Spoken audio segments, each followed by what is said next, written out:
Hey folks, well, different scenario today. Thought I'd take you down into my office space here and talk to you about Skinwalker Ranch number 3 and some other things that came up in the last week. Thanks again for all the great comments in the last video. It was fascinating seeing how many people engaged on this, and I appreciate it. One of the ongoing comments had to do with the entities at the ranch and how they showed very little respect for humans, us. And in that context, if you think about the way that they treated livestock, animals, the way they showed little respect for the humans. A lot of people made comments about, hey, we're the ant farm and the entities are the people watching. Interesting theory, scary if true. And also, when you look at it from the missing person phenomena, do they treat us like livestock? Now, I always like to come full circle, and I like to say something about what you saw at the very beginning of this video. And that was a segment or a pamphlet that I made up regarding David Cook. David was an amazing man. He lived in New Mexico. He was an expert in the outdoors, climbing. He had a wife and kids, and he went to the Maroon Bells in Colorado, and he took a weekend trip. He didn't come back. He found his car. People on the mountain had seen him, and there was extensive searches. He wasn't found. Now, a couple of things about David was that the way he lived his life was exemplary. And I don't say those things lightly. I've never met his wife, never met his kids. But I did a deep dive on Dave. And the way and the notoriety that people had for him struck me hard. It's kind of the way I always wanted to live my life. And his rules for life, I think, should be passed down. And I wanted to be reminded of them every day. And that's why they sit above my desk. The pain that his wife and kids have felt, I can't even imagine. Just meeting other people that have lost loved ones. I mean, it's easy for us sitting in our chairs, going about our daily lives and not thinking about these people. It's easy not to. Until you meet them and you realize the daily pain they suffer of not knowing what's happened. And there's something to be said for knowing what happened. In talking to many of these families, that some people would say, well, that's not real closure. Well, to understand what happened, to rationalize it maybe in your mind, there's comfort in that. And bringing home the remains so they're not out there in the wild. There's some comfort in that. So, if you knew David, if you know his family, show deep respect. And I honor him every day when I come in and I look at that, honestly. And that's why I started the video, because it's a constant reminder to me, and I think it should be a reminder to everybody else. So one thing I didn't do in the last Skinwalker video was talk a lot about comments, mailbag, etc. And this time I'm going to do a lot of that and hopefully instigate more thought in you. And if if I'm pushing you to think hard, that's a good thing. Because we all have a little mini computer in our head. And if I have one computer working versus 100,000 computers working, the 100,000 computers are going to work a lot better than mine. So let's engage, especially during these times where we're restricted to our homes. Walk around that home and put that mind in gear, and let's see what we can develop from this. So, some comments that came in. It says, Dave, viewing from London, UK, been following for a couple of years, and for me the most impressive part of your work is the way that you never jump to wild theories, even when pressed to do so. You seem to be intent on just focusing on facts, and even though you often rule out the routine explanations, you never go that step further into speculation. I like that. Gives you enormous credibility and gives me confidence that I can trust what you are saying. Thanks for what you do. Keep up the good work. I hope that one day the facts will lead to a conclusion. Boy. So, comments like that feed the soul. Positive, uplifting, thank you. Thank you from my heart. Sometimes when I'm sitting in my office, nobody's around, I look inside myself and I think, what am I doing wrong? What could I do better? How could I try harder? Every day I try 100%. And I never wake up and think, okay, I'm gonna just do average today. I can't think that way. And I was never brought up to behave that way. And I give that a lot to my parents for pushing me hard in life. So thanks for that comment. From the bottom of my heart, fed my soul. Another comment. Like David said, he got the invite to the ranch and it fell through, and he considers himself lucky in some respects. I agree with that. A lot of people are frustrated with David because he never comes right out and lays out a theory or explanation for the phenomenon. I'll admit to being a part of that group. I don't feel that way anymore because it does tend to divide.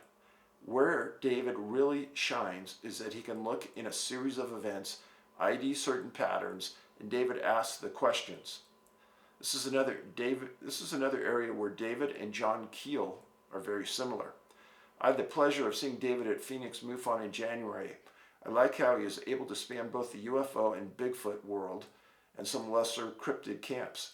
If John Keel came upon a credible report that featured a hairy man, which is how he termed Bigfoot, that also featured a UFO, John just reported it as it was given to him. Some of David's comments at the conference echoes this sentiment, and it was great hearing it. Report the incident as it is. Don't filter it for your pet phenomena. It has to be reported as it is, or we are going to have dots deleted from the data that we can't connect. Exactly. As I've stated before, other groups routinely glean their data to make it sound like they want it to be. It's the reason I've only ever taken affidavits on my reports, because an affidavit stands as fact for that person that we will never change the report. But as I've heard from many people who have reported to other groups, it happens all the time. And other investigators who have left other groups, happens all the time. So that's a concern to me. Too many people make comments online that, oh, you know, David really thinks this, really thinks that. Every once in a while I get tired of it and I'll chime in and I'll say something back. I try really hard, folks, to not express an opinion, but to lead you down a road to form your own thoughts and ideas. And do it logically. One thing that really bothers me, I've done conferences all over the world, a lot of them. And almost everybody you mentioned that's doing conferences today, I've been with them and done them. And I can't tell you how many times I've walked out of someone's presentation because it was 100% crap. And unfortunately, many of you want to believe these people. And when I say it's crap, it's because they can't substantiate anything. And it only gets more and more unbelievable as time goes on. They may say something, oh, this is going to happen today, and oh, you know, the world's going to come to an end, blah, blah, blah. It doesn't happen. Then they have a reason, and they shuffle it on to the next month or the next year or the next date. And the more outrageous they can make their claims, it seems like people buy into this. I'm absolutely stunned by some of the things I see some people post online.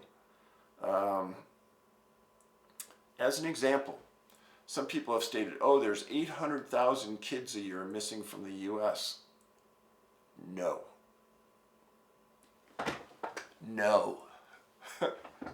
And here's why I know it's not true.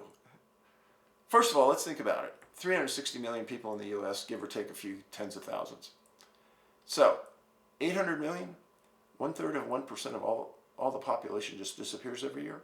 I know. Now, if you look at the FBI statistics every year on missing people, those are just statistics. You got to understand how to understand and read those. So, a teenager who runs away from home, the family calls the police. They come back the next day. The police have already filed their report as a missing person. The teenager comes back. The family calls the police, says they're here. You can cancel the report. That's one missing person case. That same teenager replicates the behavior time and time again over the next 50 weeks. And let's say they disappear 50 times in 50 weeks, and 50 times the cops come. They take reports. Goes into a computer called NCIC. In that computer, every time that report is written one time for a new incident, that's a new missing persons case. That's 50 cases. But really, it's just one kid disappearing multiple times. Don't believe that millions or 800,000 kids. I've heard that statement so many times. And you got to understand that I'm not speaking off the top of my head. I've got a little bit of knowledge on this topic because I've been to some missing persons conferences, and I know these people that run these organizations. I don't know any of them that would support that number. And one thing I do know for sure is that families of missing children are passionate beyond belief on their kids being gone and them finding them. They don't sit back and just let things roll by and forget about it. It doesn't happen. It stays in their heart forever. Many of them write books about the incident because it's so overwhelming to their life. If 800,000 kids disappeared, there would be moms and dads in the middle of the street organized and talking about this, and it couldn't be ignored because there'd be masses in some of the big streets of the U.S.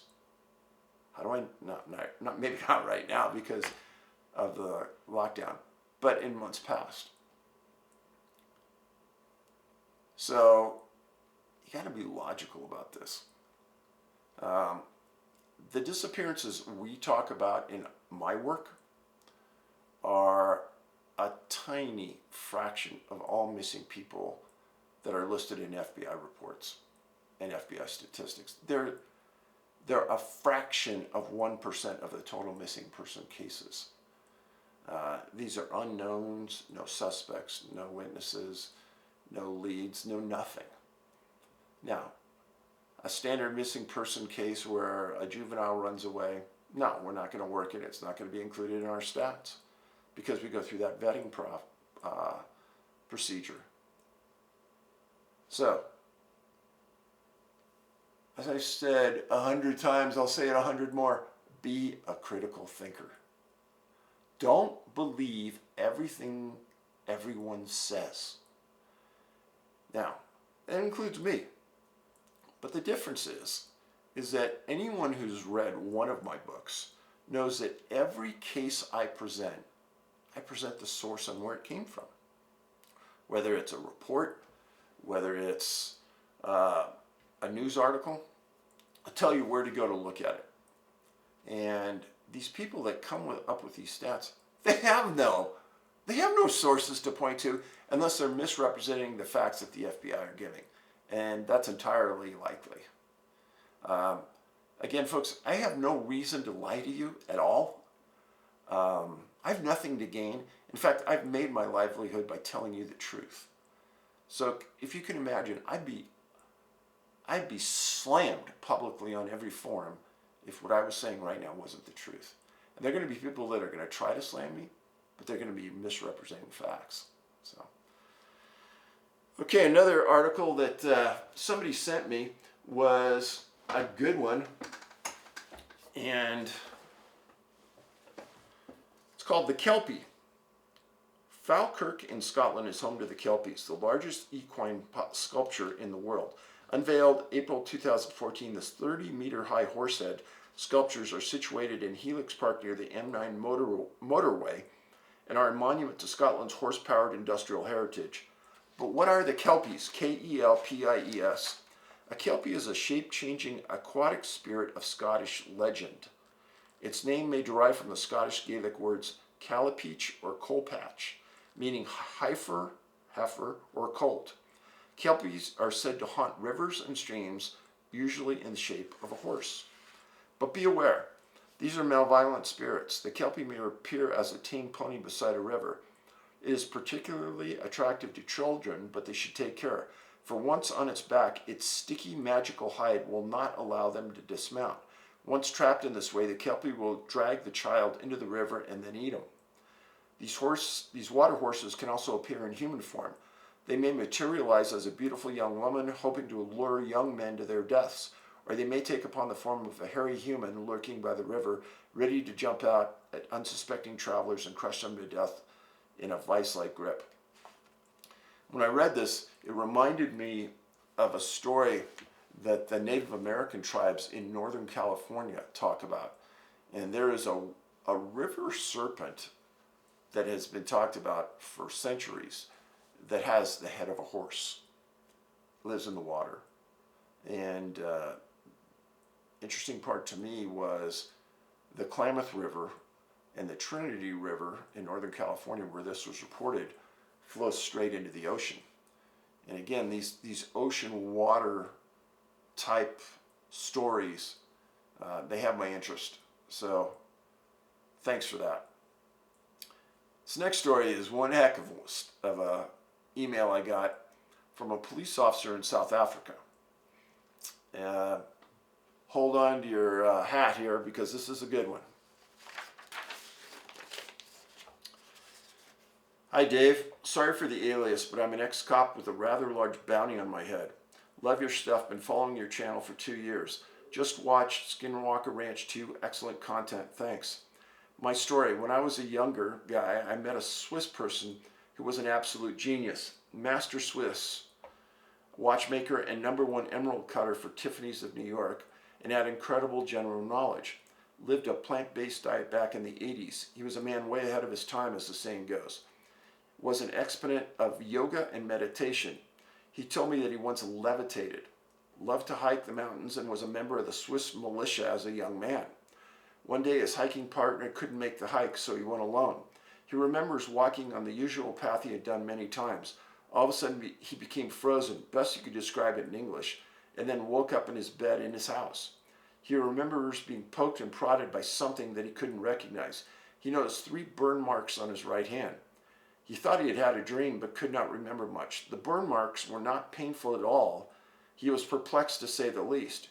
He thought about this incident for a week and eventually just decided to no longer think about it.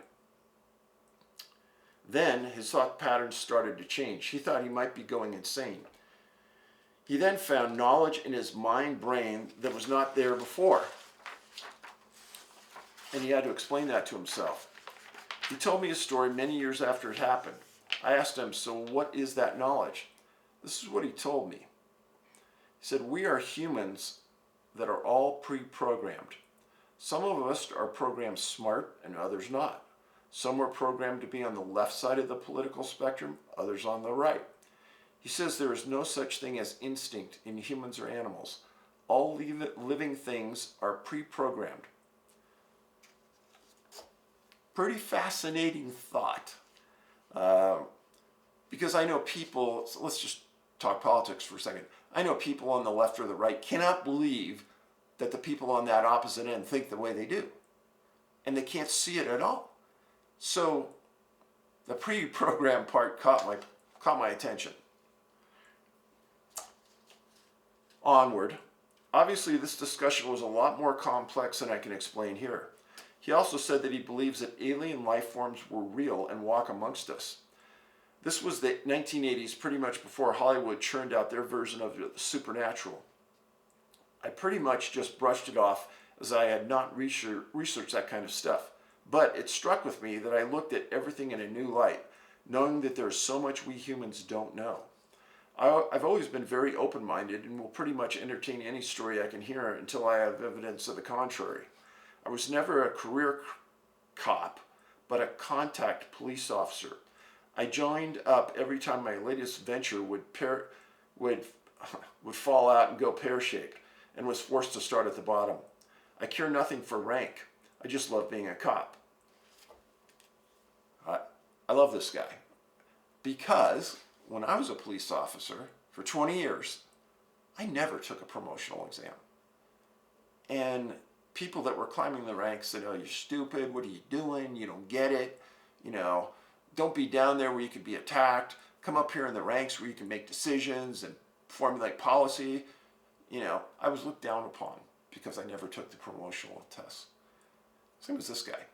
And I don't think that some of those ranking officers understand that to sit in office, develop policy, judge other police officers in the field, that isn't why I became a police officer. And I don't think that's the reason many officers join the force. I enjoy being out in the community, talking to people, helping others. And the thought of sitting in an office and judging the action of others in the field, second guessing them, when many times those people at the top made the worst decisions in the field, then it was probably good that they got promoted and got away from you, the public. I could never get it, but I definitely understand where this guy's coming from. We never had anything like you have in the U.S., a cold case squad, but I was the closest thing they had. I would take any case, never mind how old or unsolvable it was. So I get a missing person case about a year old. A white male, 76 years old, went missing on a farm in Namibia near the South African border. I go to the farm with a case file with a picture of the guy. That's it. At this point, I figure it's got to be punishment because this is a serious waste of police resources. I interview the family, the farm workers, etc. No real information to go on, but it's in the early days. Long story short, I didn't get anywhere and got a new posting as an undercover cop with the police's crime intelligence unit. I did get used in a few sting operations and land myself in a drug smuggling syndicate. I even get written permission from my supervisor to smoke weed to get deeper into these smugglers. They polygraph you randomly here. A few weeks go by and I land up on a farm where the old white guy disappeared. Pretty weird. We are a bunch of guys waiting for a truck to arrive to unload the cargo. I start talking to a local indigenous people. I ask about the old guy who went missing. One local says, quote, "He is here in that house." I said, WTF? I go into the house and this guy's sitting there. I can see it's him from the picture I had while investigating his disappearance. I run a few questions past him and realize this is the missing guy. Holy shit. I'm looking over my shoulder to see if any of the other crooks are watching me. I ask him his name, and it's him. And so I ask him the $1 million question, "Where have you been all this time?" He says, "They took me." I asked him, "Who took you?" He says, "People in the craft." Now, hold on, people. I can't make this stuff up. This is... The coincidences that happen to me in this role are unbelievable. And here comes a big one. He says, "People in the craft." He is German speaking and he is trying his best to use English. "Where did they take you to?" He says, "Into the water." At this point, my mind is processing 1,000 things. Do I keep asking questions or get back to the crew who are waiting for the truck to arrive? If I blow my cover, I could end up in a world of shit. So I tell the man, "I'll get back to you later so we can talk." A few minutes later, the truck arrives and we load up a dozen sacks of weed and leave. I can't stop thinking about this encounter as it makes no sense, as I've been smoking weed with cohorts most of the week and I'm thinking, it's got to be the weed. But weed does not make me hallucinate, it makes me laugh. The soonest I can get back to the old guy is 2 days later. And I do get back to him. He is gone. And the guy who told me about the old man is in the house, says he does not know when or how the guy left. After an hour of questioning everyone there, I realized that I certainly did not imagine this event. The area of this farm is on the Orange River that divides Namibia with South Africa, a massive body of water that runs into the Atlantic Ocean. Coincidence? The old man's name is Jory. Later, I inquired about him via a contact of mine in the police. He said the old man was never found. I did not tell anyone about my encounter as I knew I'd be ridiculed. Further investigation, albeit years later, a family member tells me that her grandfather was a scientist in Germany and came to Namibia to retire. Namibia is a former German colony and German is spoken across the entire country. After watching your channel, it put it all in perspective for me. Kind regards. Well, folks, what can I tell you but pay attention. Part 2, I asked this guy some questions. This is his response. The man's family reported him missing originally. Local cops from the nearest town went to the farm to see if they could find him. No search party or anything like that. Later, the family got a hold of some high-ranking cop and said they were unhappy with the poor effort the cops made to find the old man. Some local farmers looked to him, tried following the tracks, but nothing came of it. Months later, there was a newspaper article about it that trashed the police, so my boss said I should go to the farm and see what I could find out. I'm an armed, trained tracker and direct detective. It's 500 miles to the south. I was in Windhoek, the capital city. The old guy was originally from Germany and was the brother, I think, of the owner of the farm, who was originally from Germany as well, but lived in Namibia for 50-odd years. The old man, Jory, I cannot remember his surname, but I will, was a retired scientist who came here to stay on with his brother's farm. He was a German citizen. If I remember correctly, it was the German embassy that asked my boss to send someone with a half a brain to ascertain what happened to this guy. The local indigenous guy I spoke with, to known as Nama, in his tribal group, had also helped look for the old man originally, the day after we went missing. But he said the tracks just disappeared. And they are all expert trackers. He also told me that the old guy was not the first one to go missing in that area. Everyone assumed he fell into the Orange River and washed downstream. But he'd have to walk over a hill 700 feet high with masses of scree at its base. You are more than welcome to read this email on your channel. What is strange, about 6 years ago, I met this old guy's granddaughter and she told me the story of him going missing again. I said nothing as I'm not sure I'd believe the story if someone had told it to me. So I asked, out of respect, if I could read this on the air, and he said I could. Now, how does this all come together? Folks, if you just follow the data and the facts, something odd is happening here. First of all, the German heritage keeps coming up. Water keeps coming up. And it comes up with factual people in real life situations. Now, let's go back to the range. Water is a big thing.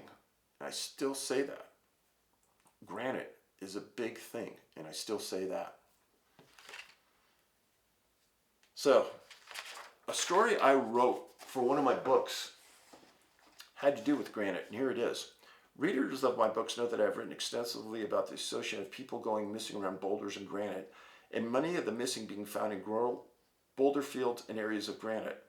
Several months ago, I was searching for information about granite and came upon a story in the Texas Department of Tourism website and an associated link, api.ning.com.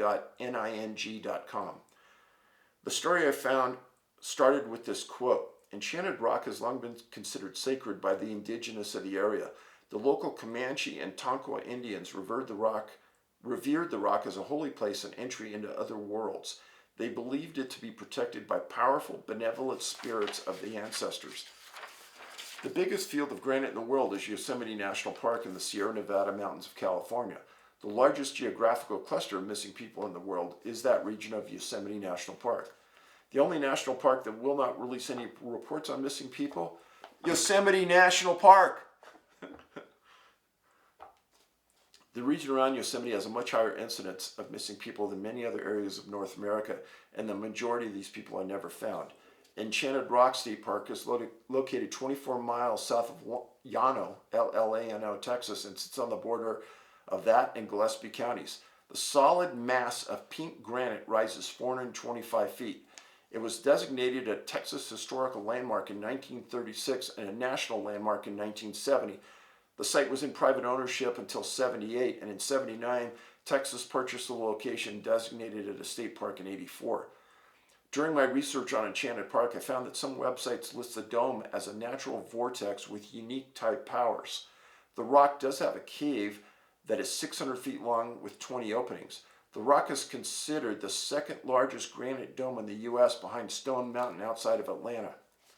There is some archaeological evidence pointing to the fact that humans first inhabited the area as far back as 12,000 years ago. Thousands of years to develop a lengthy history of stories. In the same article I quoted above is this quote: "The indigenous believed the rock made them invisible and gave them access to the spiritual and mystical worlds," end of quote. There was also a mention of people seeing flickering lights near the top of the dome. One of the most compelling stories about the rock is documented in the same article I quoted and involved a Spanish priest. Fascinating part about this is many of you have noted that parts of my stories have shown that there's some relationship between the people and religion. And I'll go more into that at another time. It was a Spanish priest. He was supposedly being chased by Tonkawa Indians and escaped by climbing the top of the dome and vanished. Let me read this again so you understand. He was supposedly being chased by the Indians and escaped by climbing to the top of the dome and vanishing. The article states, quote, "The priest eventually made his way back to the mission and told the others that he had become part of the enchanted rock itself. Quote, "When I reached the top, I wedged myself into a crevice and was soon swallowed up by the rock. I fell into a cavern that had a vast tunnel system, full of many spirits who enchant the place. I wandered around in the dark mist inside the rock for 2 days before it spit me back out," end of quotes. The story could be interpreted many different ways, with some considering fact and other an interesting local legend. I think it is interesting that the story involves a man of the cloth, as many readers have stated an association between religion and disappearances I have chronicled. The Texas Tourism Press has this quote about Enchanted Rock under a title. Quote, "A place of peace," the paragraph stated. Quote, "The German settlers said Enchanted Rock was a place of power and peace, and its magical blessed the treaty. The strong German influence is still readily apparent in Fredericksburg," end of quote. I think this is a fascinating coincidence because I've written that there appear to be more missing people of German heritage than other nationalities. Okay. Before we go forward and do another deep dive on the ranch, I wanted to give you the background on granite and water. Now, the reason I did this is because I know the vast majority of you won't read a book or haven't read my books. And I keep saying, go to the library, ask the librarian for the book, and read these.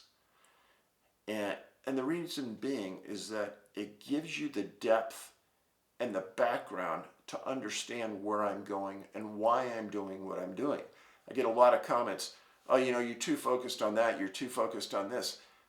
And you don't understand why my focus is there. But if you read the books, you would see it. Just like I just gave you the background, at least some of it, on the granite and the water. So I think it's important, and I hope you see the importance behind it.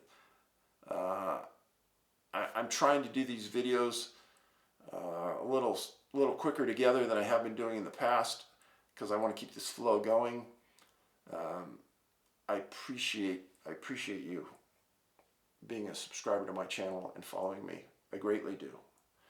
And I hope everyone out there is doing well at this time of deep stress in our world. And I sincerely hope that our country rises above this and pulls ourselves out of this economic catastrophe that we are in. And all of you and me can get back to work, being productive members of society, helping to feed the homeless and the people of need. And I thank you. I'll be back to you soon.